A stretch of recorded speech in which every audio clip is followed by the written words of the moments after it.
adjudicate matters related to the official code of conduct. This would certainly be an appropriate course of action in this case. The Ethics Committee should review the matter in question, determine if a new standard relating to actions taken by a member of Congress before they are elected should be covered by the Code of Conduct, and make the appropriate recommendations. Doing anything different would risk sending the institution down a precarious path, and the end of which we cannot predict. So I would strongly urge this committee to consider an alternative course of action before it's too late. Let me just add this, if I may, Mr. Chairman, on a personal note. I've sat on Republican steering committee, for many years. I've had to make these tough decisions about removing members from their committee. Haven't hesitated to do that. I think that's a function that goes with those jobs. I do worry a lot about the precedent of another party choosing to do it. This is early in the session. There are genuine questions to be raised here. And in my view, we ought to follow a process that will allow us in a deliberative way to establish the facts, to discuss the implications, and move from there. So I don't want you to take my statement as suggesting that I don't think action is appropriate. I just think the appropriate action is for the Ethics Commission to look at this, and that's how we should proceed. So with that, Mr. Chairman, I yield back. I thank the gentleman for his comments. And let me just say for the record that when Steve King was denied his committee assignments, the Ethics Committee had no role in it. The leadership, the Republican leadership, decided that that was the right thing to do. It took them a while to get to the right decision, but that was they took action, and I think we all appreciate that. When Congressman Jefferson was removed, again, it wasn't because of an Ethics Committee recommendation. It was because the Democratic leadership said that he should be stripped of his committees. So, I mean, and the other thing is, this could have been brought to the floor under a privileged resolution, and there would be no opportunity here for a discussion beforehand. But let me just also make the point that this is not the issue. Is the issue is what she has said, and yet some of the things have been before she was sworn in as a member of Congress. But here's the thing. I mean, she's doubled down on it. She's fundraising off of this stuff as we speak. She tweeted, "I won't back down and I will never apologize," for all these things. And look, in terms of precedent, if the precedent's going to be that if somebody advocates putting a bullet in the head of a member of Congress, and if that is going to be the new determination as to what it takes to throw people off of committees, I'm fine with that. I'm fine with that. And I know the gentleman in his statement is not condoning what she has said, and because I have great respect for the gentleman from Oklahoma. He's an incredible member of this institution. But as I said, if this is not the bottom, I don't know what the hell is. And so I appreciate it. And I want to welcome our two distinguished panelists for the first panel. First, Chairman Deutsch and Ranking Member Walorski. We are happy that you are here. Without objection, any written materials you submit to rules.documents@mail.house.gov before the conclusion of this hearing will be entered into the record. I now recognize the distinguished gentleman from Florida, Mr. Deutsch. Thank you, Mr. Chairman, and thanks to the ranking member, Ranking Member Walorski, distinguished members of this committee. I'm sorry that we're here today. I think it's fitting to start there because it is the refusal to apologize, the refusal to show basic human decency, and the refusal to uphold the reputation of this House that brings us together this afternoon. We're also here today because Republican leadership rewarded that behavior with seats on two House committees. House Resolution 72 seeks to remove Representative Greene of Georgia from her positions on the Committee on the Budget and the Committee on Education and Labor. I thank Representative Washington Schultz for her leadership on this important resolution. The resolution was referred to the Committee on Ethics, but I am appearing before you today not only as a chair of that committee, but also as the representative of Parkland, Florida.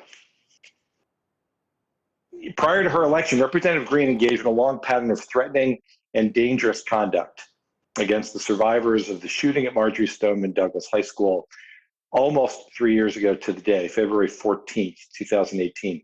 She called mass shootings in Parkland, in Las Vegas, and in Newtown staged false flag events. She called survivors crisis actors. It is important for this committee to remember why Ms. Greene's conduct is so harmful and so very, very dangerous. Ms. Greene peddles conspiracy theories that radicalize people online. These theories aren't just diluted, they also advocate violence. They promote harassment, they dehumanize and devalue large swaths of our population based on race and on faith. Last year, FBI Director Wray testified that conspiracy theories like the ones Ms. Greene promotes are among the most serious threats to American security.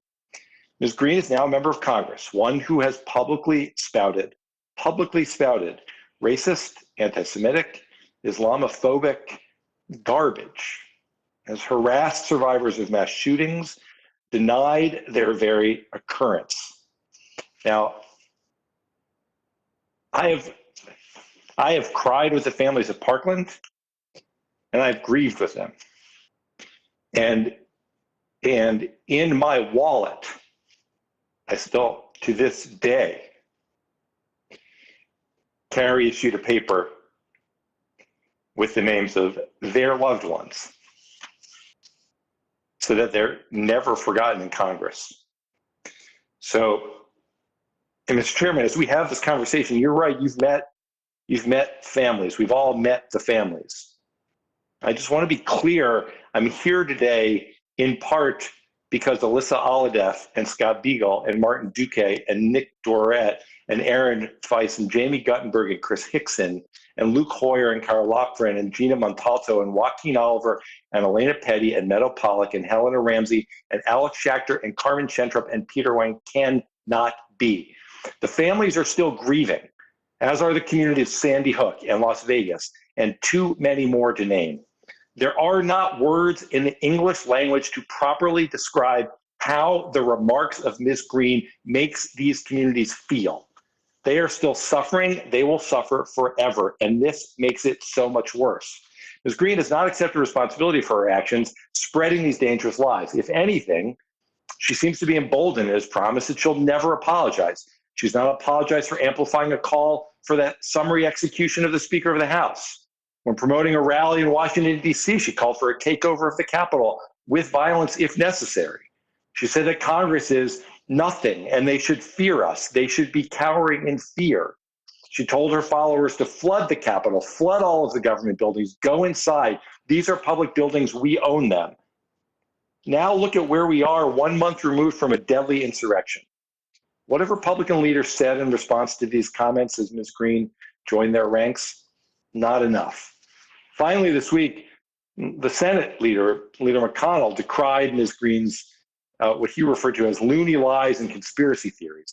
And he described her as a cancer for the Republican Party and the country. But in the House, Mr. Speaker, Mr. Ranking Member, Ms. Greene was rewarded with seats on both the Education and Labor Committee and the Budget Committee. The Republican leadership isn't holding her accountable for her abhorrent statements and incitement.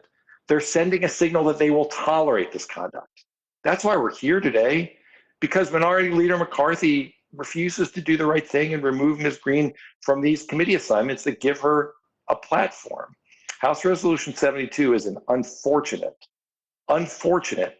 but utterly necessary measure. One of our most basic individual obligations is to uphold the public's trust in democratic institutions, including this very body where we work. It would be impossible to maintain civic confidence in the integrity of the House if we were to normalize Ms. Greene's behavior. We must affirm that this type of behavior is not now, will not be tomorrow, and will never be tolerated in the United States Congress. That is why I support House Resolution 72. Now yield back. Thank you very much. I'm now happy to yield the floor to my friend from Indiana, the ranking member of the Ethics Committee, Ms. Walorski.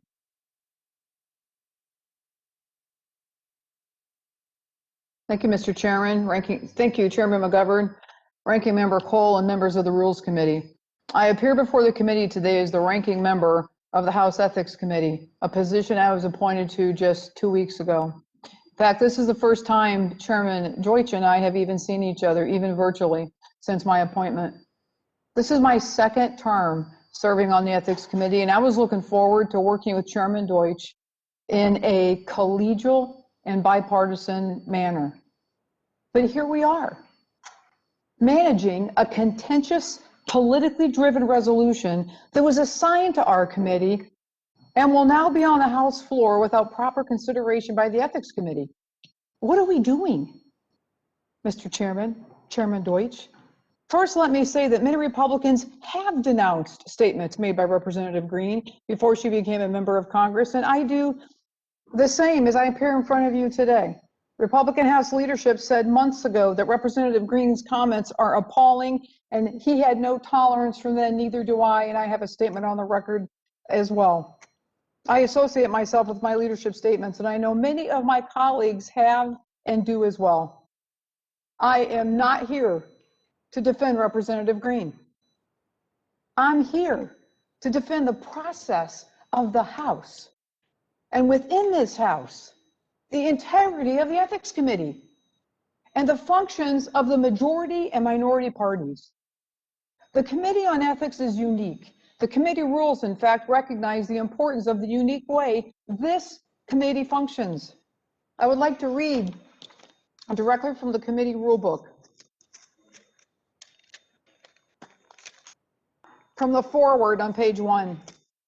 The Committee on Ethics is unique in the House of Representatives, consistent with the duty to carry out its advisory and enforcement responsibilities in an impartial manner. The committee is the only standing committee of the House of Representatives, the membership of which is divided evenly by party. These rules are intended to provide a fair procedural framework for the conduct of the committee's activities to help ensure that the committee serves well the people of the United States, the House of Representatives, and the members, officers, and employees of the House of Representatives. The committee works best in a collegial and bipartisan manner. In fact, during the 113th, 114th, 115th, and 116th Congresses, all votes taken in the investigative subcommittees were unanimous. The Republicans and Democrats serving on these subcommittees were in agreement. All of the work of the committee, completed by its sitting members, the members who are asked to serve in the investigative subcommittees, and the committee's professional and nonpartisan staff, all of the work is accomplished by bipartisan cooperation. And the work of the Ethics Committee is extensive. In the 116th Congress alone, the committee commenced or continued investigative fact gatherings regarding 50 separate investigative matters, impaneled 6 investigative subcommittees, held 32 investigative subcommittee meetings, filed 5 reports with the House totaling over 3,300 pages regarding various investigative matters, publicly addressing 16 matters, resolved 24 additional matters, conducted 110 voluntary witness interviews, and reviewed over 420,000 pages of documents. And you can see why I was excited to serve with you, Chairman Deutsch. Each of these tasks was agreed to by the chair and the ranking member of the committee. The committee operates effectively because it's a consensus-driven committee with decisions made jointly by the chair and the ranking member. But as to Representative Greene, the current chair and ranking member have not received a complaint and determined whether the information meets the requirements of the committee rules. The chair and the ranking member have not jointly gathered information concerning this alleged conduct. The chair and the ranking member have not had a single conversation regarding Representative Greene. This committee has not even had its first organizing meeting for the 117th Congress. But yet the chair seeks to bring this matter before the House without proper committee consideration and jurisdiction and without due process. I believe it's worth noting that the majority did not have to refer this resolution to the Ethics Committee. The majority could have brought this matter directly to the floor through a privileged question, but instead it chose to violate the one thing that's working in this place, the collegial, bipartisan manner by which the Ethics Committee could operate and has always operated with massive, major accomplishments and success. The Committee on Ethics has not exercised its jurisdiction over statements made by a member of Congress that were not otherwise unlawful before they were sworn into office. The Ethics Committee has sole jurisdiction over the interpretation of the Code of Official Conduct, which governs members of Congress, officers, and employees. But the statements that I have seen publicly were made before Ms. Greene was a candidate or before she was sworn in as a member of Congress on January 3rd. Most, if not all, of the statements were made in 2018 and 2019 when Ms. Greene was a regular citizen of the United States.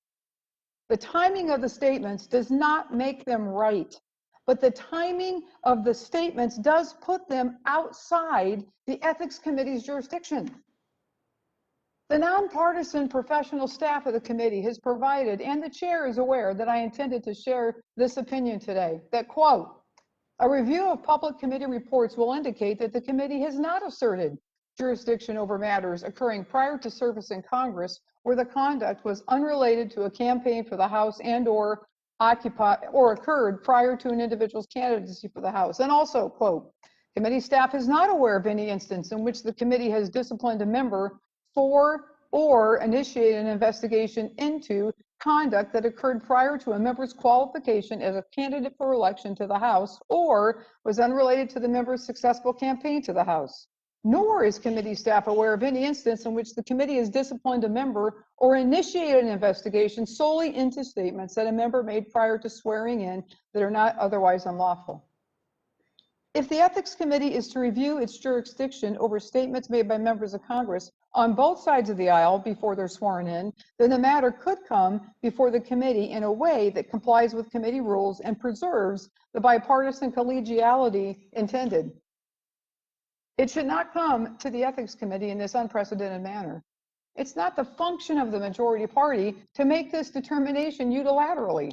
It is unprecedented for the majority party to take action to remove a minority member from his or her committee assignments for any reason. Again, let me be clear. I'm not here defending Representative Greene.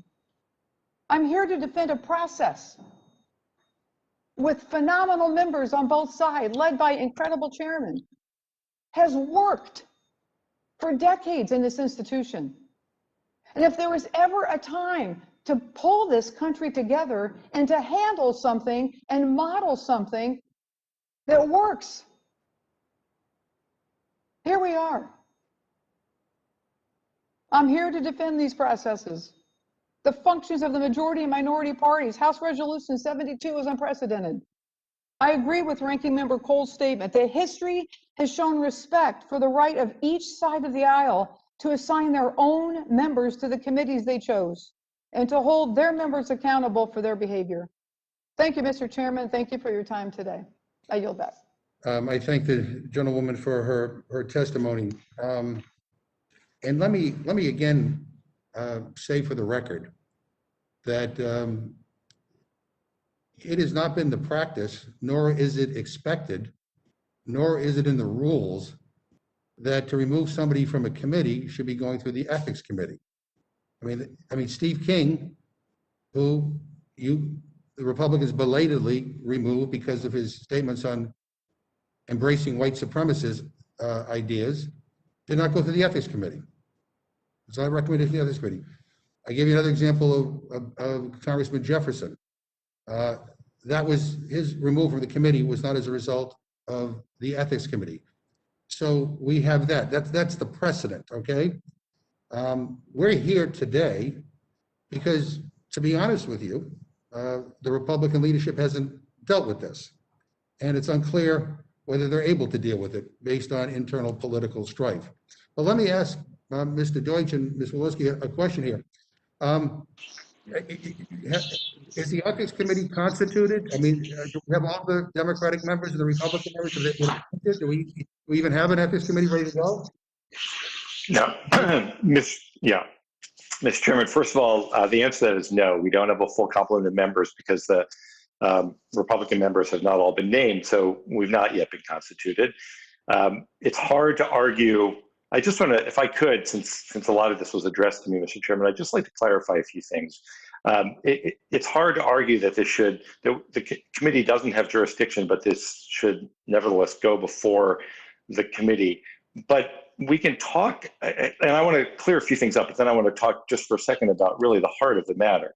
Article 1, Section 5 of the Constitution vests the House with independent authority, independent of the House Ethics Committee, to discipline any of its members for disorderly behavior, for which the appropriate sanction may include the limitation of any right, power, privilege, or immunity of that member. There is no doubt, based on the language of the Constitution, that the House is well within its right to impose this sanction. But I want to just be clear. We wouldn't be here in this position today, and that's where I started. I'm sorry that we're here. I'm sorry, Ranking Member Walensky, that this is the first occasion that we've had to be together in a formal way like this. But we wouldn't be here if Representative Greene had not been seemingly, and it is all, and I appreciate your and the ranking member's words about how awful these statements are and these actions are. But we wouldn't be here if Republican leadership hadn't rewarded Representative Greene with seats on the Budget Committee and the Education and Labor Committee, despite her behavior, despite her actions. We wouldn't be here if Leader McCarthy had been responsive to what I am quite confident in describing as the nation's collective outrage at Representative Greene's behavior. I wonder if I can, Mr. Chairman, just submit for the record a letter from Sandy Hook Promise from Mark Barden and Nicole Hockley. Mark Barden is Daniel's father. Daniel was killed at Sandy Hook. Nicole Hockley, Dylan's mom, and they say in their letter, we have dedicated our lives since the murder of our sons to stopping school shootings and preventing more families from feeling the devastating loss we must endure every day. Representative Greene has fueled conspiracy theories and supporters that claim that the Sandy Hook shooting and other violent murders of children never happened. These vicious lies deny the deaths of our murdered children and bring death threats and constant harassment to our doors and our surviving children.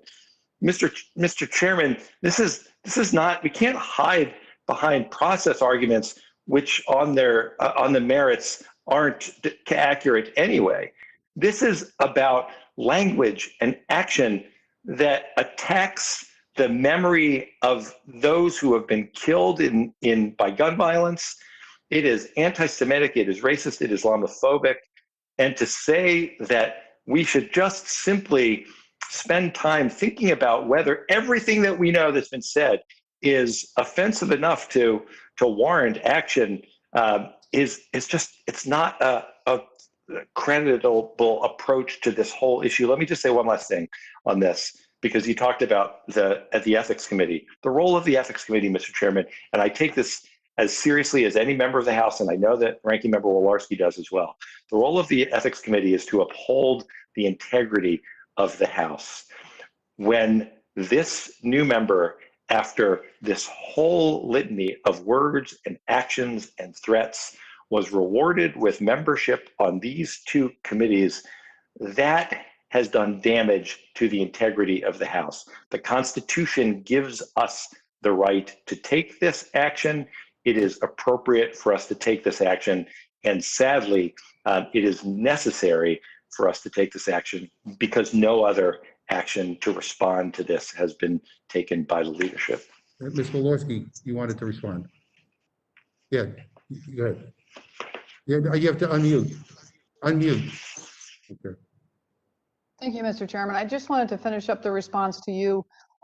Just to remind you, there were other ways to get this to the floor.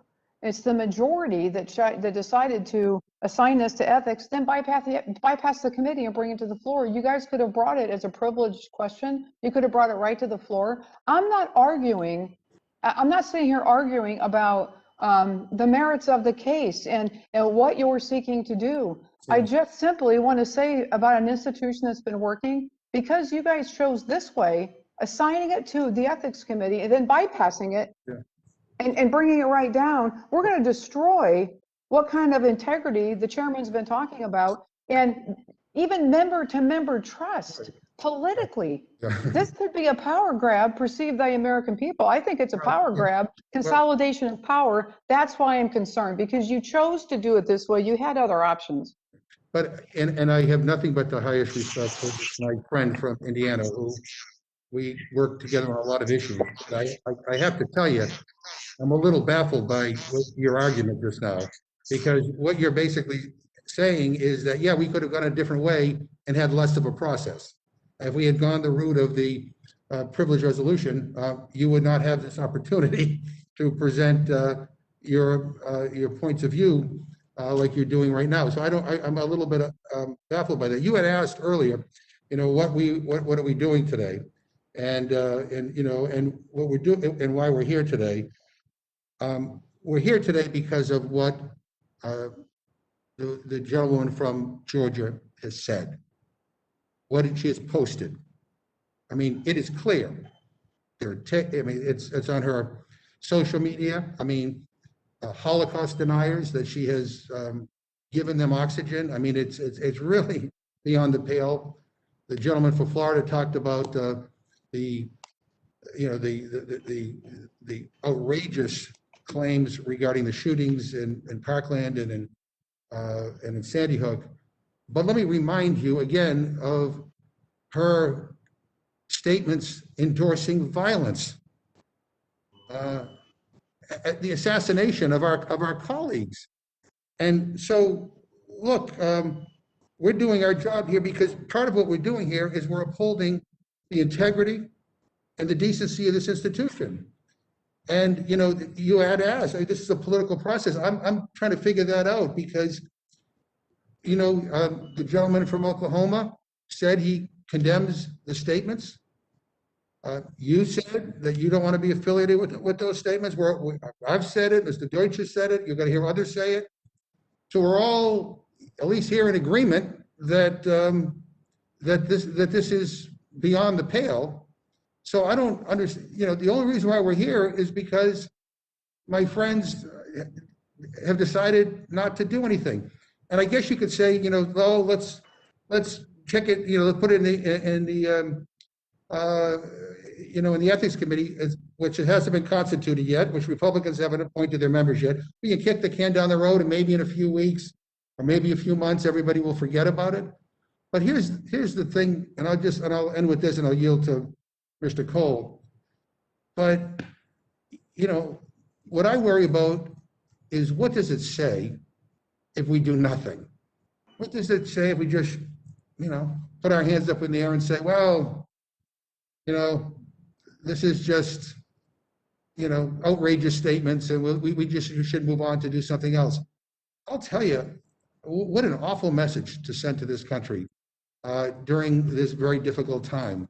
And we just all lived through a terrible episode on January 6th, when violence occurred in this chamber.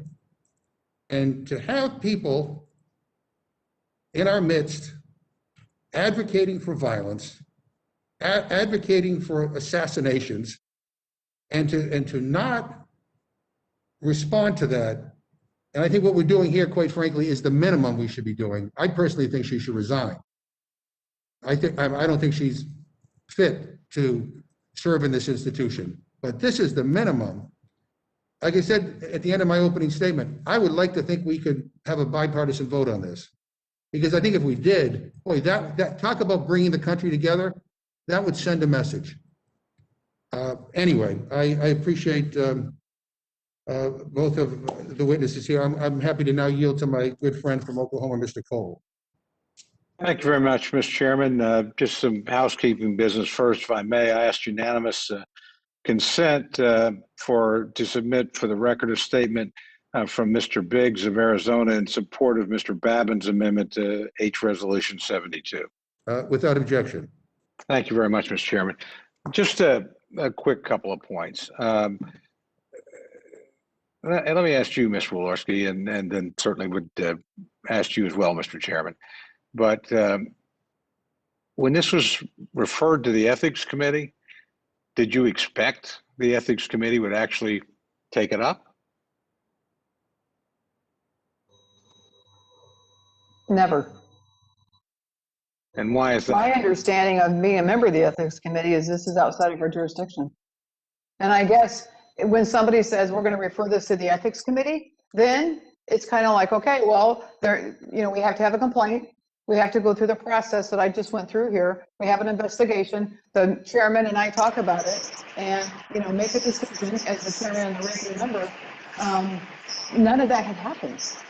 Could the lady suspend for 1 second? Could everybody who's not speaking make sure they press their mute button so we can hear Ms. Walorski clearly? Thank you. Certainly, Mr. Chairman, I'd give you a chance to respond to that. Sure. Thanks, Mr. Cole. I'm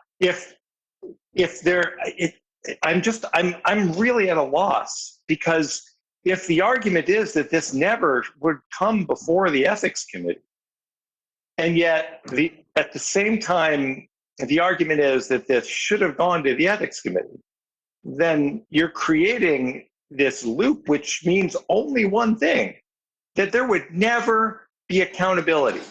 Never be accountability. And just, if I may, just Mr. Ranking Member, in April of 2018, a Facebook commenter asked our colleague, now do we get to hang them?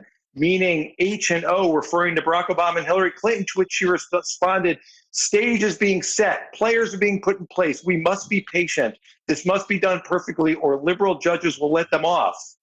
And then she created a petition to impeach Speaker Pelosi and said it's a crime punishable by death is what treason is. Nancy Pelosi is guilty of treason. Mr. Cole, I could go on and on. But if the argument is that we need to have a process, but then the conclusion is that that process would provide no accountability, that is exactly why we're here. That is why we must be here. That's not, with all due respect, that's not an argument I've made. I think process is important, but we'll reserve and see what happens on that. Last point. We're not recommending doing nothing. That's not what I suggested. That's not what anybody has suggested. We do think we're on unusual ground in applying the code of conduct to conduct before somebody was here. That doesn't mean we shouldn't do that, by the way. That doesn't mean that's not worth thinking about, because I do think these remarks are extraordinarily disturbing and they are worthy of being considered. All I'm saying is I would like some process to do that. And again, it seemed to me that the Ethics Committee was the appropriate place to do it. You have an excellent record as a chairman of bringing people together to make difficult decisions. Ms. Walorski has been a member of that committee and has been part of that process. That's the point I'm making. I'm not, don't misunderstand what I'm saying to defend the indefensible, because I think these comments are indefensible. I just think there's a different and better way to proceed here, and that's the subject of my remarks. So I know my friend would understand that, but I just wanted to be clear for the record. With that, Mr. Chairman, I'll yield back. Yeah, thank you very much. And again, I mean, we can go down these rabbit holes of process, but when we have done this in the past, it has not been as a result of an ethics committee deliberation. And so at this point, I'd like to yield to the gentlewoman from California, Ms. Torres. Thank you, Mr. Chairman. I've had the honor of serving in Congress for 6 years now.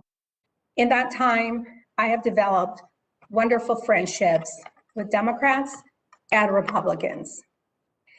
For example, every time Representative Virginia Foxx testifies before this committee, I try to remind her how much I value our friendship despite our policy differences. It is also beneath me to not apologize when I am wrong. That's because this is the people's house. The American people expect us to work together, to get along, and try to address the challenges they face every single day. The American people, our constituents, expect their leaders to be grounded in basic facts and to have a basic level of human decency. And while I hold most of my colleagues in great esteem, sadly, there are exceptions to this expectation. We are here to vote on a resolution to remove Representative Marjorie Taylor Greene from her committee assignments due to conduct that is contrary to our House rules and the inaction of Republicans. I am confused as to how long should we expect to wait for Republicans to take action on something so deplorable. To quote Senate Minority Leader Mitch McConnell, "Loony lies and conspiracy theories are a cancer." I would go farther than that. They are dangerous and a threat to our domestic security. Anyone who conducts themselves in such a manner should not be legitimized by holding a platform on committees of national importance. Let me be clear. Anyone who tarnishes the memory of the children who died at Sandy Hook by saying the massacre was staged is not fit to serve on any House committee. Anyone who chases a child, a survivor of the Parkland shooting for the mean-spirited purpose of harassing, intimidating, and belittling them, belittling a child by shouting at them in public and calling them cowards while videotaping the exchange, does not deserve to craft policy on the committee that determines how to educate and keep our children safe. Think about that. Regrettably, the trauma caused by this mass shooting, a horrific event, led to the unfortunate suicide of 2 survivors. Colleagues, I am a proud Californian, and I take issue with anyone who disrespects Californian lives lost by promoting hate against our Jewish friends and neighbors, claiming that the wildfires were started by Jewish space lasers. Does not deserve to serve on a committee that sets our national funding levels. Anyone who questioned the 9/11 attack, endorsed executions against our colleagues, referred to the midterms as Islamic invasion, simply put, is a danger to this institution and our personal safety. Bigoted conspiracy theories are what incited a mob of domestic terrorists to storm the Capitol. And as a result of the attack, the United States Capitol has changed. Blue lives have been lost. One murdered at the hands of the angry mob. Posting this sign on your door is not justice. It's an embarrassment. This building is a historical place, a national treasure, where my constituents used to easily visit. Now it requires militarized security. And still, when I walk the halls, I do not feel safe. Words have consequences. We're going through a time of tragedy. More Americans have died from the coronavirus than during World War II. We need to come together. It is time to hold members that sow bigoted theories that have caused bloodshed and that are meant to divide us accountable for their words and actions. We must hold members of Congress to a standard that reflects the historical dignity of this body. With that, Mr. Chairman, I yield back. Thank you very much. Mr. Burgess.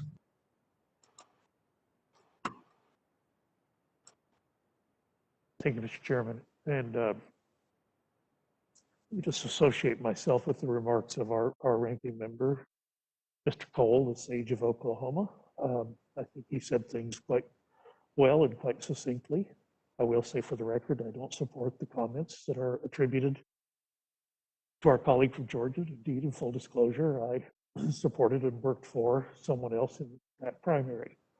At the same time, I'm like Ms. Walorski, I don't quite understand the referral to the Ethics Committee, but perhaps that will be further explained as the hearing goes on. But in the interest of time, I'm going to yield back.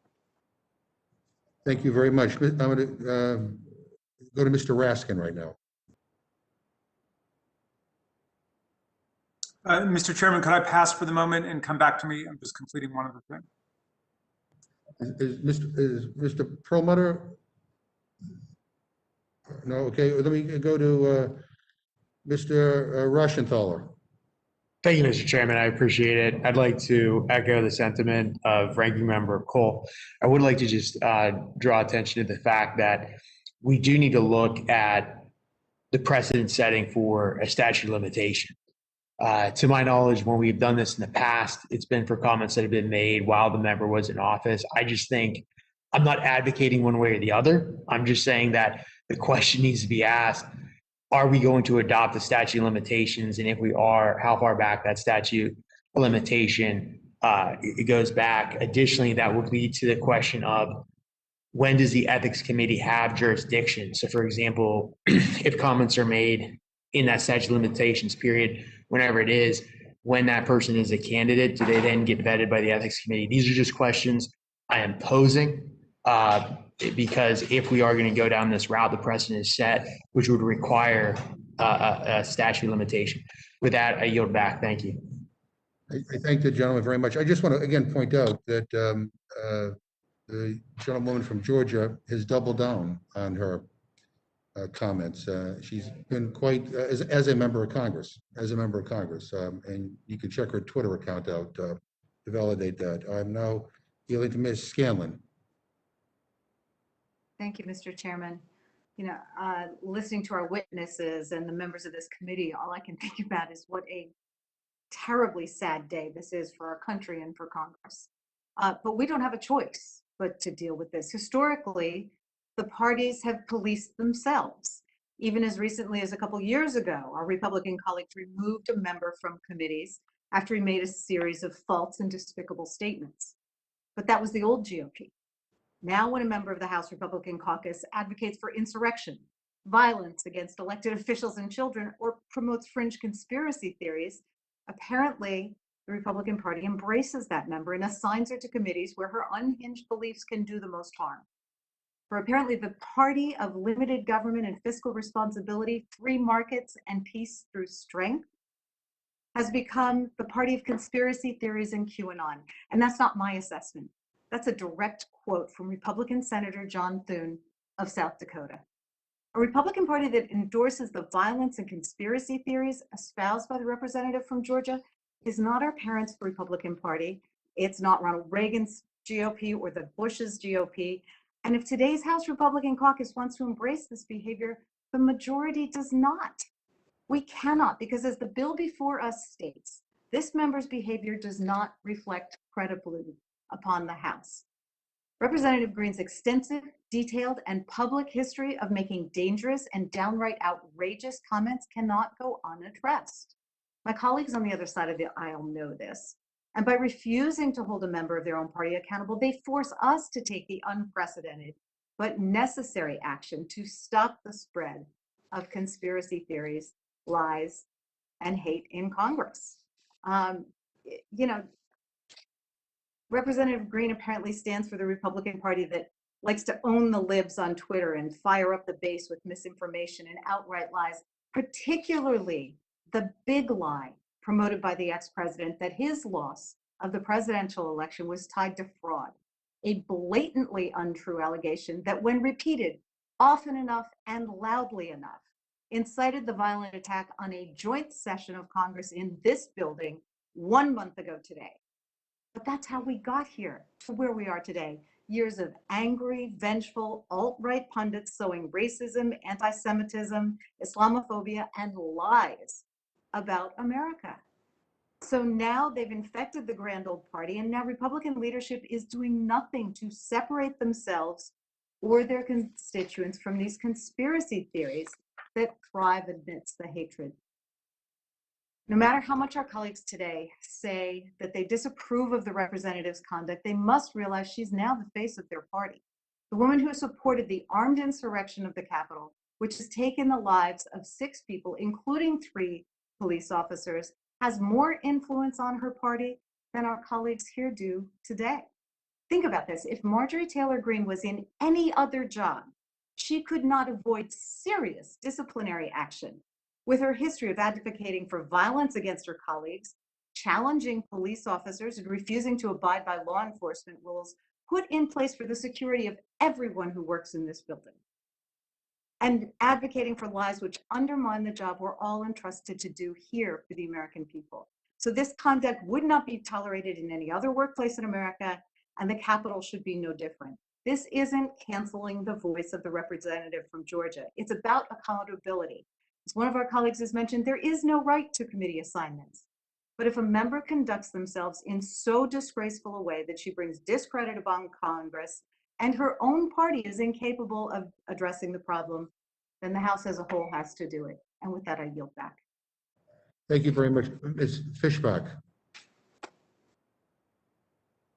And Mr. Chair, I appreciate the opportunity. And, you know, as one of the freshman members and new to Congress, you know, it really does seem to me that this would be setting a new precedent, and one that I think could be very dangerous. It's a precedent where the majority party can punish a member of the minority party by removing them from their committee assignments. And I really don't believe that this precedent is in the best interest of the body. And but I appreciate the opportunity to take just a minute. Thank you. Thank you very much. Mr. Perlmutter, are you ready, or Mr. Raskin? Who's? Yes, I'm delighted to go, Mr. Chairman. Okay. With your permission, Mr. Chairman, yeah, I just want to speak in very strong favor of this resolution. I was hoping when I first saw it that this would be an opportunity for real bipartisanship on the part of the Rules Committee. And we love our colleagues on both sides of the aisle in the committee, and I thought that we could model for the whole House our determination to stand against this kind of militant and deranged extremism, which has become such a threat to American democracy. I was delighted to see the remarks by the Senate Republican leader, Mr. McConnell, who said, and I'm going to quote, "Loony lies and conspiracy theories are cancer for the Republican Party and our country." Somebody who suggested that perhaps no airplane hit the Pentagon on 9/11, that horrifying school shootings were pre-staged, and that the Clintons crashed John F. Kennedy Jr.'s airplane is not living in reality. This has nothing to do with the challenges facing American families or the robust debates on substance that can strengthen our party. I've been reading Sid Blumenthal's wonderful multi-volume biography of Abraham Lincoln, which I recommend to my colleagues because it's about Lincoln as a politician and how he always tried to put moral criteria at the center of political controversies. So he would be anchored in a moral analysis. And when he founded the GOP, it wasn't called the GOP then, but when he founded the Republican Party, he was taking on the know-nothings, and he hated their racism, and he hated their conspiracy theories, and he hated their anti-immigrant feeling, which was directed then at the Irish and at the Germans. That was the foundation of the Republican Party, one of our great Republican parties. And I would take no delight in seeing the Republican Party destroyed, but it is being destroyed by these fanatical conspiracy theories and by the racism and by the anti-Semitism that has been unleashed by this kind of thinking. And so, if our friends in the Republican Party won't take a strong stand against it, then we in the House of Representatives must take a strong stand against it. And I favor this resolution, and I yield back to you, Mr. Chairman. Hey, thank you very much. And let me just say again, as I said at the beginning, I hope that when this comes to a vote, that it's a bipartisan vote. Because I think that would be a strong unifying message to this country. And, I've heard a lot about precedent. I mean, the new precedent here is that a member of this House is calling for assassinations. That's the new precedent. And as I said, if that's the standard, that we move people from committees, I'm fine with that. I'm fine with that. Mr. Perlmutter. Thanks, Mr. Chair. I came in late. I did hear Ms. Fishbach and some of Ms. Walorski's comments. This gives me no pleasure, and I agree with Ms. Fishbach. This is the precedent. I don't like this precedent. But as the chairman has said, the language Ms. Greene has used, the universe that she lives in, denying the school shootings and lasers from outer space, starting the fires. I don't think we have any alternative. I certainly had wished that Mr. McCarthy and the caucus, the Republican caucus, would have taken stronger steps than they have, and I don't think we have any other choice. And I appreciate the comments of the witnesses and the other members and concerns shared by Mr. Cole and Ms. Fishbach, but this thing goes beyond the pale, and it does discredit to the House of Representatives if we don't do something. So with that, I yield back. Thank you. Mr. Morelli. Thank you, Mr. Chairman. I apologize. I got kicked off, so I'm certainly probably going to repeat what other members have said. I think the distinguished ranking member said there must be a different and better way. And I actually don't disagree. I think there was and there is a different and better way. The different and better way would be for the minority leader to exercise the leadership that he is entrusted with to make certain that members of his caucus serve in appropriate positions. And the decision that he made and the steering and policy members in the Republican caucus made was to put Marjorie Taylor Greene on the Education and Labor Committee. And to the point others have made, you did that with full knowledge of all the things that she has said leading up to her time in Congress and since her time in Congress. You had that as material that went into the decision you made on which committees this individual would serve on. And so was there a different and better way? Absolutely. And in the ensuing days, since it's been highlighted more and more of what this member's conduct has been, there have been ample opportunities during the ensuing days to make good on this, do the right thing. What's the old saw? There's never there's always, that's all I asked for it and I can't even repeat it. Never a bad time to do the right thing, I think is the way it says. So over the last several days, you could have done the right thing. You could have stepped up. And I think the minority leader has to take on the responsibility for what I think is a tragic, misguided decision. Could undo it. You could undo it today. You could undo it before the House acts. So this is a simple one. And frankly, This really is a question of right and wrong. I wasn't at the Pentagon on 9/11. I was in New York City. I watched those buildings burn and come down, where thousands of Americans lost their lives. And Ms. Taylor Greene has indicated that she questions whether or not anyone actually saw the plane hit the Pentagon. I wasn't there.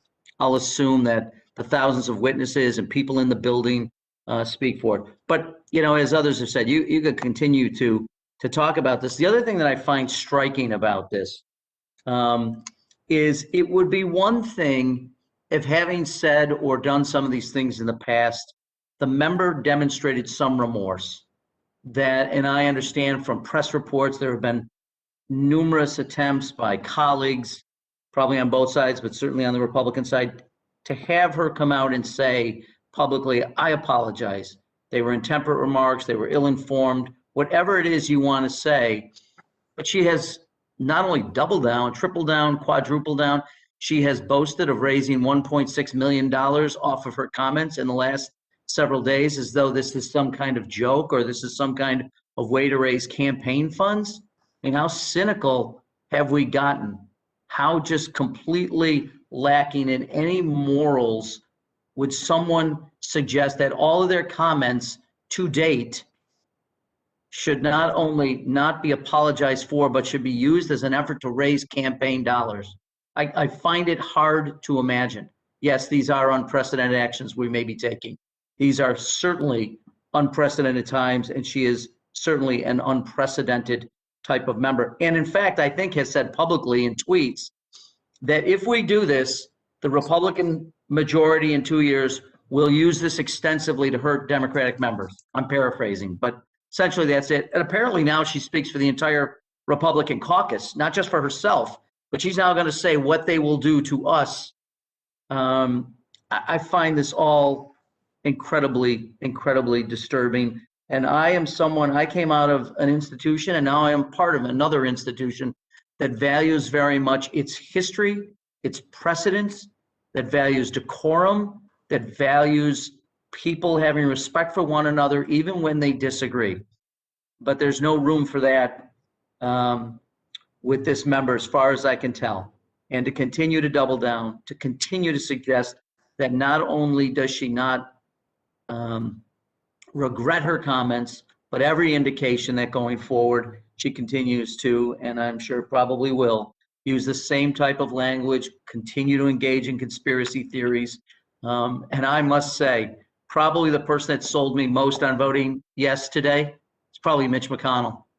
Because frankly, I don't know that I would say Senator McConnell has been a beacon over the last several years. For him to have reached a point to make the comments that he has made, I think says volumes about where we are and the actions we take. So do I wish, to my good friend, there was a different and better way? There have been.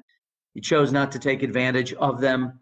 You should have. And I think everyone should be embarrassed by the comments that this member has made in the past and has continued to make.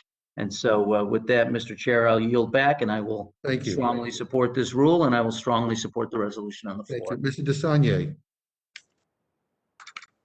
You have to unmute. Yeah. Okay, okay.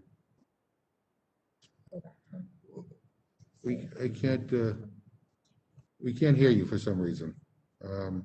We'll come back to you. We'll go to Ms. Ross, and then we'll come back to you. Thank you, Mr. Chairman. And I think it's unfortunate that we are in this position today. I think it's unfortunate that the Rules Committee is having to deal with this, though I do appreciate the chairman pointing out on multiple occasions that this at least gives an opportunity for a committee hearing when there doesn't appear to be another appropriate committee for this. I'm looking at this as precedent over only a 1 month period of time. So I think many people, particularly those in the Republican Party, have known about Ms. Greene's remarks. They knew about it because of her primary.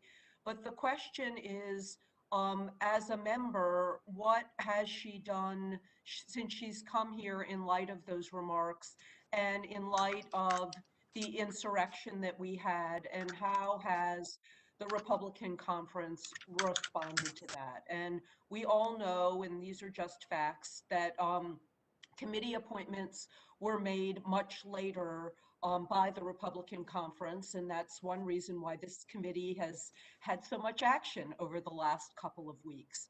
And those appointments were made after the insurrection, with full knowledge of Congresswoman Greene's previous comments, with full knowledge of how she's comported herself here, with full knowledge of her involvement in the insurrection. And despite all that knowledge, as Mr. Morelli has put forward and done so really very convincingly, she was appointed to the Education and Labor Committee with all of that knowledge. That is a dereliction of duty. That is ignoring the facts and the implications. And in fact, that is giving her yet another platform to not just hurt people with her words, but encourage other people to hurt people with their actions. And I think Congressman Deutsch's testimony was so powerful about the families of children who are being further terrorized. But the conference gave her that platform. That was an error. Then Minority Leader McCarthy was given another opportunity to say, you know, maybe that wasn't such a good idea. Even with members of his own party saying, you know, we just don't want to deal with this. This is inappropriate and it is wrong. But no, he did not take the opportunity to do the right thing. And that leaves us. It leaves us on this Rules Committee, and it leaves us in Congress to have to do what we shouldn't have to do. It should be up to the Republican Conference to police its members, to do the right thing. And if you do not agree with the way somebody is inciting violence and putting forth blatantly false information, why would you give them a further platform? We have an obligation to do this for the good of the country and for the good of this Congress. And with that, Mr. Chairman, I yield back. Thank you. Thank you very much. We'll try Mr. Desagne, see whether we get him this time. Thank you, Mr. Chairman. Can you hear me? If I can sense around. Okay, good. Thank you. Let me just briefly say, I'd like to associate myself with the comments of my friend from Florida, the chairman of the Ethics Committee, Mr. Deutsch, as a member of the Education Committee, and just how implausible and remarkable the thought of having someone who's used this language be on that committee. And then secondarily, just if ever there were a time that we would be aware of the importance of words and their impact, seems like it's a short memory. It wasn't very long ago. So words matter. Words matter for any elected official. And I'm reminded of the period when Oliver Wendell Holmes and Justice Brandeis were debating First Amendment or free speech, First Amendment rights, when they said that you don't have a right to stand up in the middle of a crowded theater and scream fire. So too is the case here. You don't have a right as a member of Congress to weaponize this kind of language. We've seen the clear and present danger when people do this. And in an era of social media, and unfortunately too many elected officials thinking attention is what they're here for, we have to, at least, as the chairman said, take this action. And as others have said, I'm not the least bit happy that we have to be here, but I'm also not the least bit doubting in the validity of the actions that are proposed here today. And I would urge my colleagues to vote for this resolution. Thank you, Mr. Chairman. I yield back. Thank you. I think everybody's asked questions, but I want to give Ms. Walorski and Mr. Deutsch the final word because you've heard a lot here. So I want to make sure if there's anything that anybody missed or any last points you want to make, give you the opportunity. I know you have to go to another meeting, but once you can go, Ms. Walorski, I'll begin with you, then with Mr. Deutsch. Thanks again, Mr. Chairman. I just want to tell all of my colleagues that are on this call, and I thank them for being on this call. I just want to reemphasize that I really believe that taking this step, it does weaponize the Ethics Committee. And I think it's a tragedy that that's exactly what's going to happen. You know, there was comments from a lot of members. You know, we've made decisions in the Ethics Committee before that we're not looking prior to folks being in Congress. And I think that we're walking down this unprecedented path. And I just want to say it with a warning and with a disappointment that we have a phenomenal committee that's really modeled what committees should be when it comes to being bipartisan and working these things out in the committee process. And I think that we are weaponizing a committee that we'll regret. And I think it's sad, and I just think it's wrong. But I am grateful for the opportunity, Mr. Chairman, to be here as a witness. And thank you to all my colleagues for your opinions as well. And I yield back. Mr. Deutsch. Thank you, Mr. Chairman. I first want to just also submit for the record a letter from Stand with Parkland, the National Association of Families for Safe Schools, founded by the families of the victims in the Parkland High School massacre, who wrote respectfully requesting that, wrote to Leader McCarthy respectfully requesting that Representative Greene be removed from the Education and Labor Committee. I wanted, Mr. Chairman, just to quickly make clear once again, it's been a long hearing, but the Constitution clearly provides with the House, vests with the House, the independent authority, independent of the Ethics Committee, to discipline any of its members where the appropriate sanction may include the limitation of any right, power, privilege, or immunity of that member. We are well within our rights to do this. I would like to again address the issue of precedent. Mr. Chairman, you said this eloquently, and I just couldn't agree more. The precedent that we should be concerned with is the precedent of not allowing members who traffic in anti-Semitism and racism and Islamophobia and violent threats against public officials to have the benefit of sitting on a committee in the House of Representatives. The precedent that members of Congress cannot trade in conspiracy theories without consequences, and the precedent that members should not and cannot attack and harass private citizens, let alone survivors of gun violence, without consequences.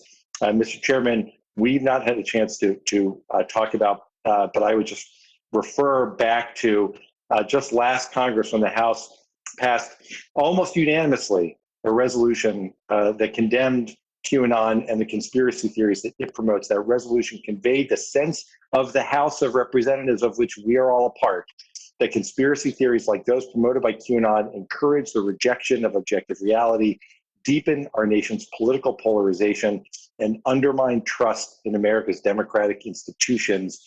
We cannot afford to allow that trust to be undermined anymore.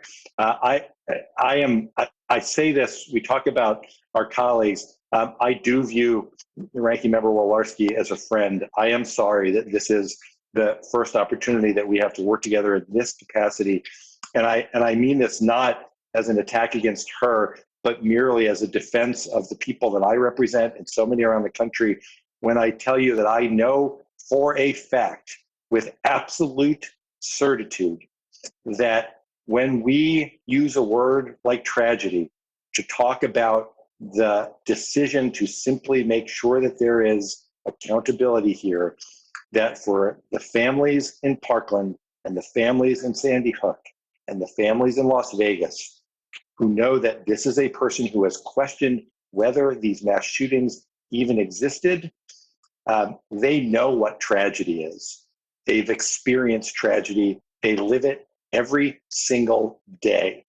We have to act today, Mr. Chairman. I hope we do it in a bipartisan way today. And again, on Thursday, my colleagues all seem in agreement that what's been said is unacceptable.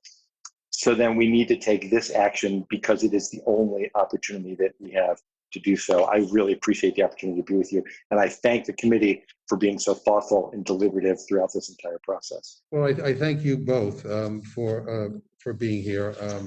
Let me just wait. Does any other committee wish to ask a question? Seeing none, let me just close by saying I want to thank you both for being here. I have enormous respect for both of you. But I think what's frustrating to me about this hearing, Mr. Deutsch just referenced it, is that some of my friends on the Republican side began by saying we are in agreement, that we're appalled by these statements.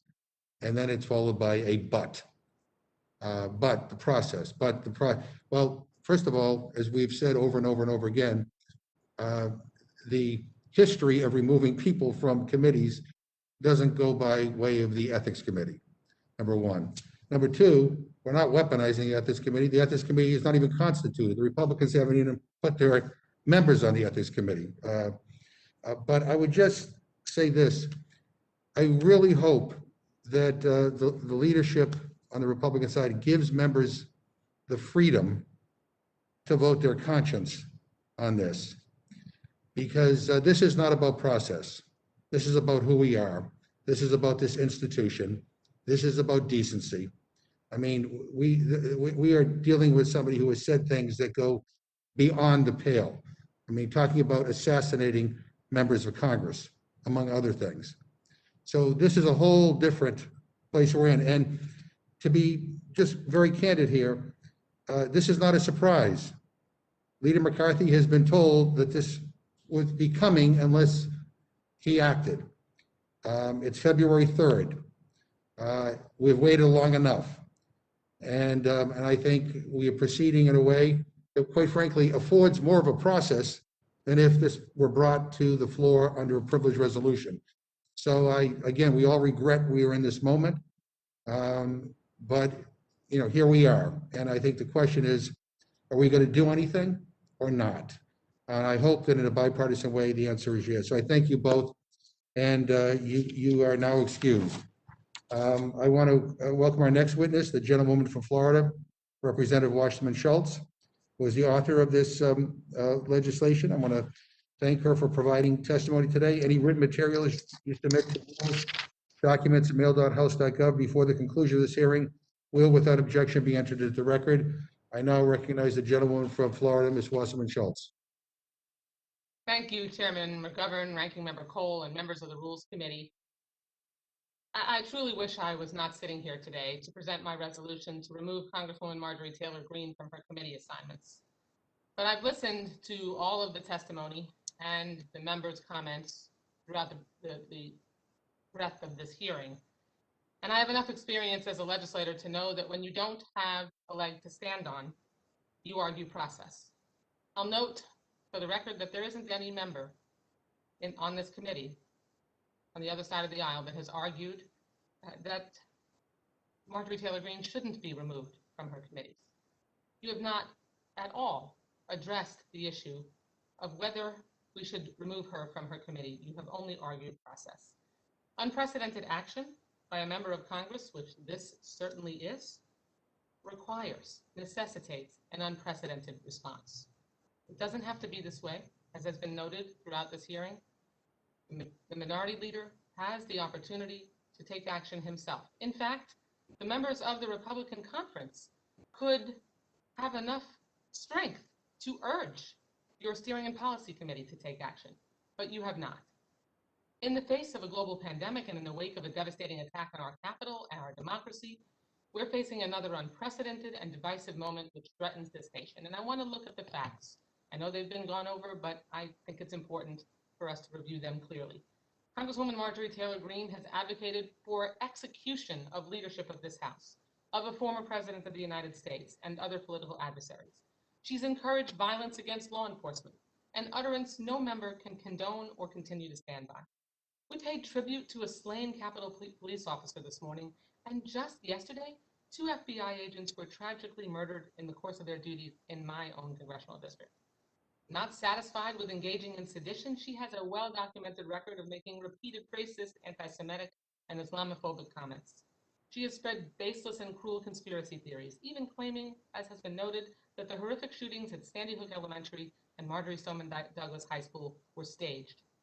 She has personally, herself, stalked and verbally assaulted a young survivor of one of those tragedies and called him a coward as he was preparing to visit this Capitol to plead for legislation.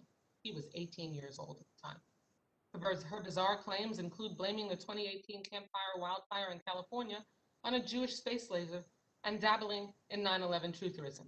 Congresswoman Greene's dangerous commentary continues to endanger, threaten, and inflict pain on a gamut of vulnerable communities. And that includes the colleagues and staff of the very house she serves in, who were just attacked last month by, among other Trump loyalists, the QAnon adherents she associated with. Confronted with her statements and actions in recent weeks, as a sitting member of this body, since she joined the Congress, Congresswoman Greene has expressed no remorse. None. Worse, she now stands by nearly all of these statements, saying just today, we know who they all are. We owe them no apologies. We will never back down. She remains a clear and present danger to our democracy. Congresswoman Greene's support for violence, pattern of stalking and intimidation, continued and unending pattern of appalling viciousness, lies, and racism, both before and after her election, is what helps fuel domestic terrorism, like we have all just witnessed up close. Her statements and actions bring shame on the entire House of Representatives and have fomented divisions within Congress and the United States as a whole. I filed this resolution to remove Congresswoman Taylor Greene from her committee assignments, both on the House Education and Labor and the House Budget Committees.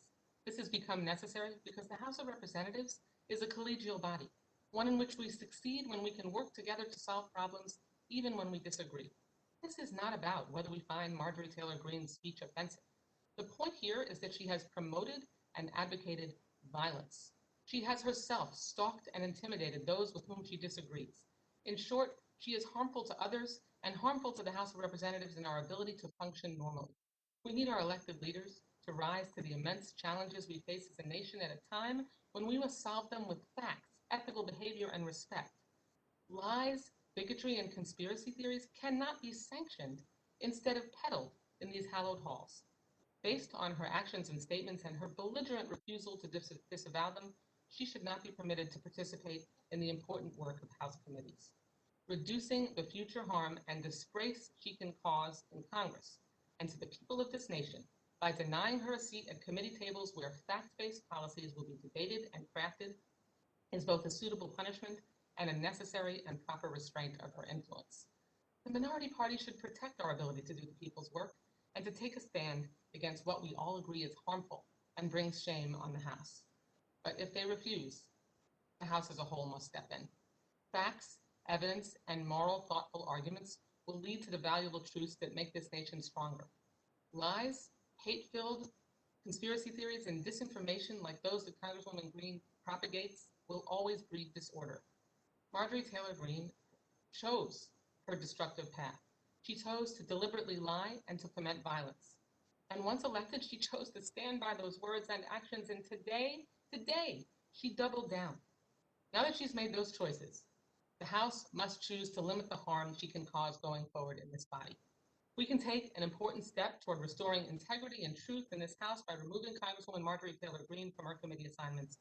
While it is an action that we do not take lightly, it is the necessary course of action in the face of her extraordinary behavior unbecoming of a member of Congress. Thank you for the opportunity to present to the Rules Committee. Well, first of all, Ms. Washman-Schultz, I want to thank you for your testimony and for your leadership on this issue. I have made my views on this matter pretty clear. I will withhold any further comment at the moment. But let me ask my Republican colleagues, any questions on the Republican side? Mr. Rush? Thank you, Mr. Chairman. I appreciate it. No comments. I would just say this. There has been talk about process and Republicans bringing up process. This committee is a process committee. Process is actually important because process is how we protect the integrity of the institution.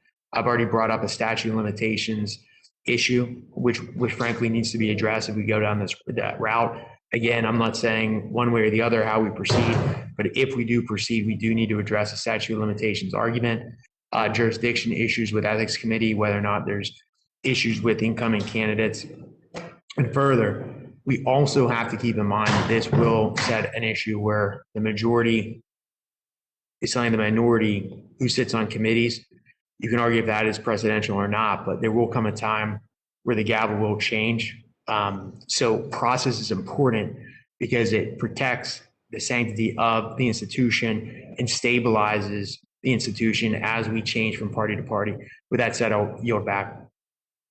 No, I thank the gentleman for his comments, and yes, this is a rules committee deals with a lot of process, and I think that what we're doing here today is actually giving more process to this issue than it would receive if it was a privileged resolution. The statute of limitations thing, I don't get, because as I pointed out earlier, Ms. Taylor Greene has doubled down and made it clear that she won't, that she has nothing to apologize for, period. So I think she has associated herself with those comments. But let me just say this. If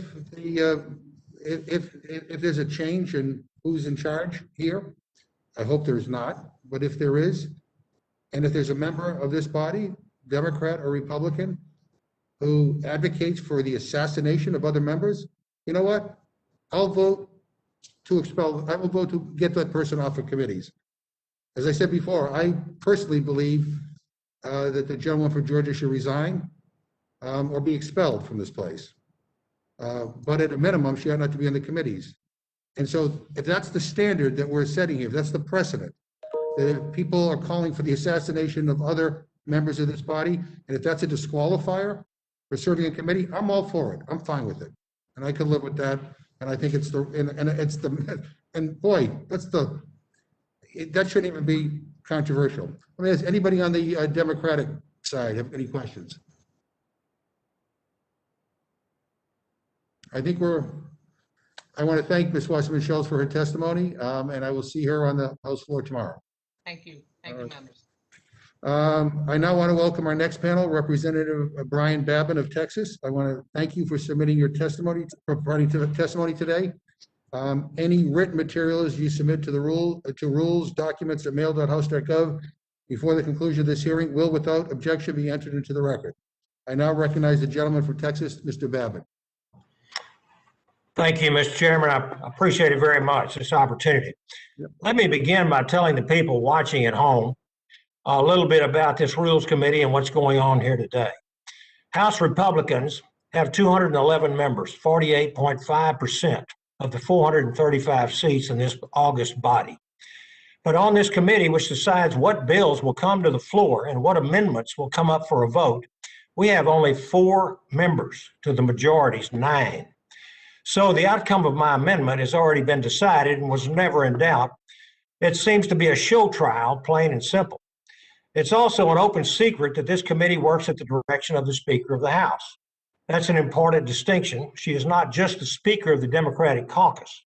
To the committee, I say this: the action that you are preparing to take will shatter our institutional norms and precedent, and there is certainly even concern on your side that what goes around will come around the next time that you are in the minority.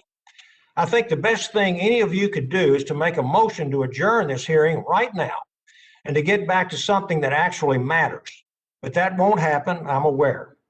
But if you're going to take this action and declare that each party is no longer responsible for keeping their own house in order, and that it falls upon the entire body to tend to this matter, you should lead by example. I'm not here to speak on Mrs. Greene's behalf. She deserves and will continue to do so for her constituents, our Republican conference, and to the American people. But I will say that this is her first month on the job. She deserves the opportunity to do her duties, to let her employers, her constituents that is, decide next year whether to hire her again. Clause 1 of Rule 23 of the Rules of the House of Representatives provides a member, delegate, resident commissioner, officer, or employee of the House shall behave at all times in a manner that shall reflect credibly on the House. This provision was also cited specifically in House Resolution 72. Representative Greene was not a member of the House when she said many, if not all, of the statements that led to this course of action. However, Representative Omar has been sworn in for 3 months when she said that the Council on Islamic American Relations was founded after 9/11 because they recognized that some people did something, unquote. There are 2 glaring errors here. First, CARE was founded in 1994. Secondly, on 9/11 wasn't just something that some people did something. It was the brutal murder of nearly 3,000 Americans by 19 radical Islamic terrorists. And this very Capitol may have been the next target had 4 of those terrorists not been thwarted by the heroes of United Flight 93. Unfortunately, I could go on with the near constant litany of wildly offensive, anti-Semitic, America is a bad guy rhetoric that Representative Omar has espoused both before and during her time in Congress. The majority is seeking to hold Representative Greene to the standards of the House rules for her conduct and words while she was a private citizen. But they have said nothing and will do nothing about Representative Omar's conduct and words while she's been in office. I don't doubt that many of you believe that you are defending this institution with this vote. But now, if you can prove it by going off the script this hearing is supposed to follow by voting your conscience to make my amendment in order, please take off your partisan blinders, hold your colleague to account for the shameful conduct she has exhibited while wearing one of these pins, and then maybe we can talk about Mrs. Greene. With that, Mr. Chairman, I will yield back. So I thank the gentleman for his testimony. He is right. This is the Rules Committee. And the gentleman's been around since, what, he got elected, came here in 2015, if I'm not mistaken. I did. I came in 2015. Right. And so the gentleman knows that the Rules Committee has to follow the rules. The gentleman provided an amendment to the Rules Committee that I'm sure his staff must have checked with the parliamentarian, is not germane. So we don't normally make non-germane amendments in order. We never do. So I point that out for the record.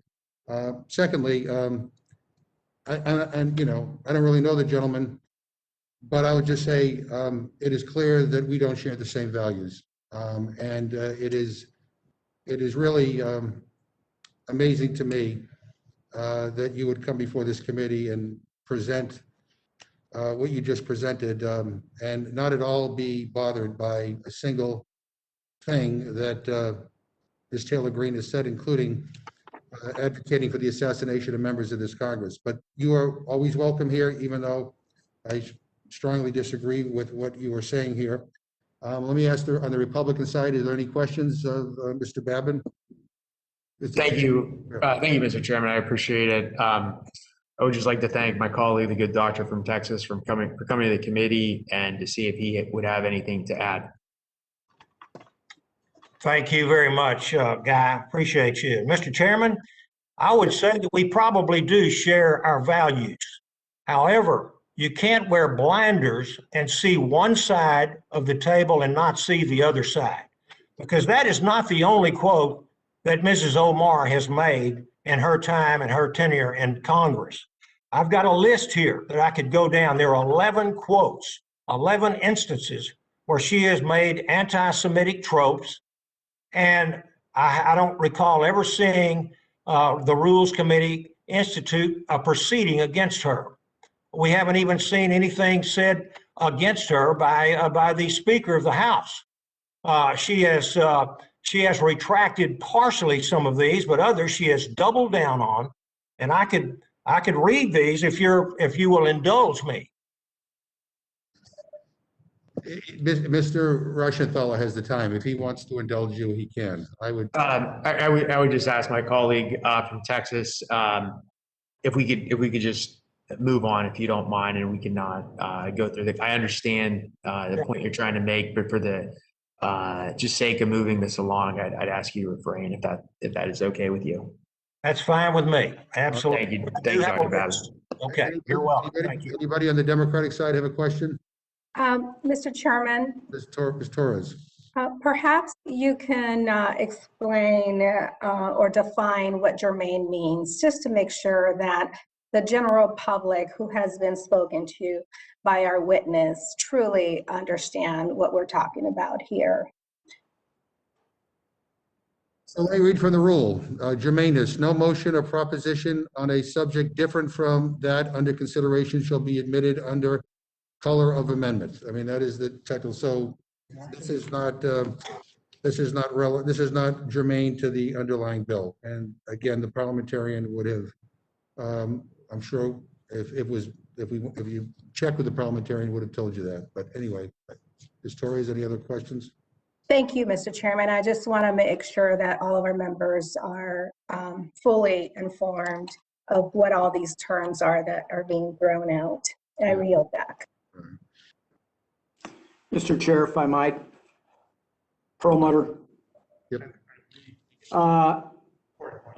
Dr. Babin is a friend of mine, and I am disappointed in his testimony today. And I think the thing that I'm concerned about, I'd say to my friend, is the Republican conference placed Ms. Greene on the Labor and Education Committee, knowing full well that she doubts and has said that the shootings in Florida and in Connecticut and I don't know where else, Las Vegas apparently, were all staged. But certainly at the schools in Florida and in Connecticut, that is, you've run an office. I was in leadership in my state legislature and the state Senate. Never would we pick anybody. I mean, I don't know that I've ever had anybody like that, but we certainly wouldn't put somebody like that on labor and education, period. And she has no business. I mean, just that alone sets up this whole thing. And I've heard your testimony, and you want to try to equate Rep.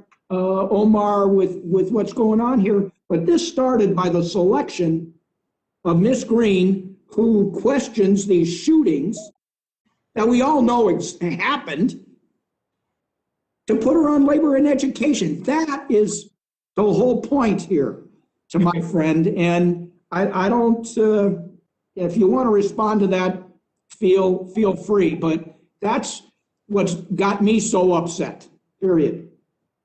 Well, if I may respond, Mr. Chairman, I consider Ed Perlmutter a very, very good friend. Over the years that I've served with him on space and science, we have similar loves and likes, and we've traveled together, and I really appreciate that, and I appreciate what you're saying. And I'm not here to address the supposed statements by Mrs. Greene. I have understood that she has retracted some of these statements. I am not versed up in them, and so I'm not here to talk about her, okay? I'm here to make sure that what's good for the goose is good for the gander. And when the chairman says that he doesn't have the same values, or I don't have his same values, I can tell you that we probably most certainly have the same values, but we cannot pick and choose one side that may be the opponent's side and not look and see, just like it says in the Bible, if you have a speck in your eye, don't criticize someone for the speck in his eye if you've got a log in yours. And you have problems on your side as well that have not been addressed. And that is what this amendment is all about. So Ed, I would just tell you that I appreciate what you just said, and I understand the high feelings on both sides here. So with that, I'll just yield back. Mr. Chairman, can I just jump in real fast? Let me make sure that Perlmutter is finished. Yeah, I'm sorry. I'd yield to Mr. Reschenthaler. Thank you, Mr. Perlmutter. Mr. Perlmutter has said that Dr. Babin is his friend. Dr. Babin has said that Mr. Perlmutter is his friend. I want to say for the record that I consider Mr. Perlmutter a friend, but he'd be a better friend if he invited me skiing at some point in his home state of Colorado. And with that, I would yield back. Okay. It's on the record. It's on the record, Ed. You got it. I yield back to Thank the you. chair. Anyone else on the Democratic side looking for recognition? Let me just say, Mr. Bevan, the false equivalence that you have just presented to us, to me, is unbelievable. The controversial remarks that Ms. Omar has made, she's apologized for.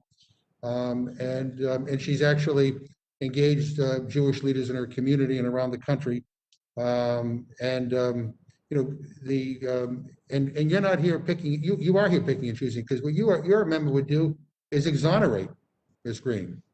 I mean, this is not an and, this is, you know, you have exonerated her.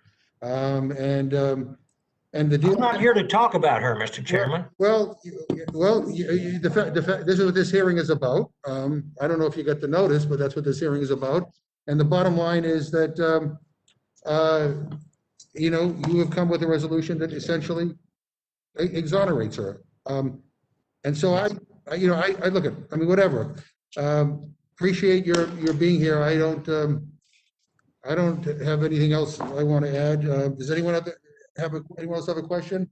Seeing none, I'd like to thank our witness for his testimony. You're now excused. Are there any other members who wish to testify on HRES 72?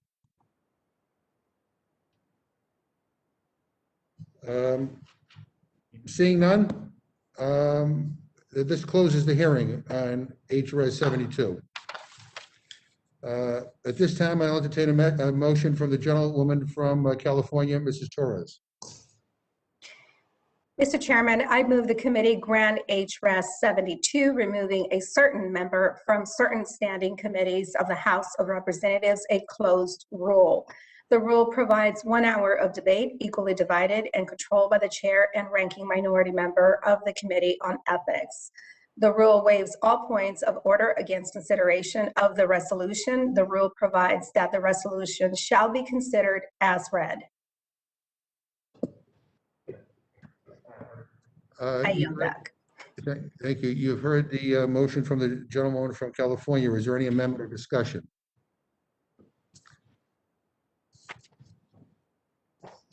Before we vote, let me just say one final thing. As I said before, none of us are happy about gathering and having this hearing and then having to report this resolution out to the floor. We had hoped that the Republican leadership would have dealt with this. For whatever reason, they don't want to deal with it. And that's unfortunate. And so we are taking this step. We have a process in place that is more of a process than it would normally be. And we will bring this to the floor, we will debate it, and we will vote on it. But again, I'm going to say, as I said before, the question we all have to ask ourselves is, what is the message? What is the consequence of doing nothing? And, you know, when we've heard, again, all my Republican colleagues talk about how they don't want to associate themselves with the remarks of Ms. Taylor Greene. I appreciate that. But it's not enough to just distance yourself from her remarks. Given the gravity and the seriousness of what she has said, the real question is, what action will you take? What we're doing here today is saying she should not enjoy the privilege of serving on committees. That's what this is about. Anybody who advocates assassinations of members of Congress, or anybody who said what she has said about a whole range of things that we've heard them here today, I don't believe should enjoy the privilege of being on a committee. And so now the vote is, is there any other discussion or amendment? Hearing none, the question is now on the motion offered by the gentlewoman from California. All those in favor will say aye. Aye. Aye.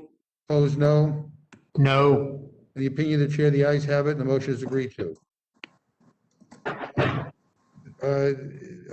Accordingly, I will manage this for the majority.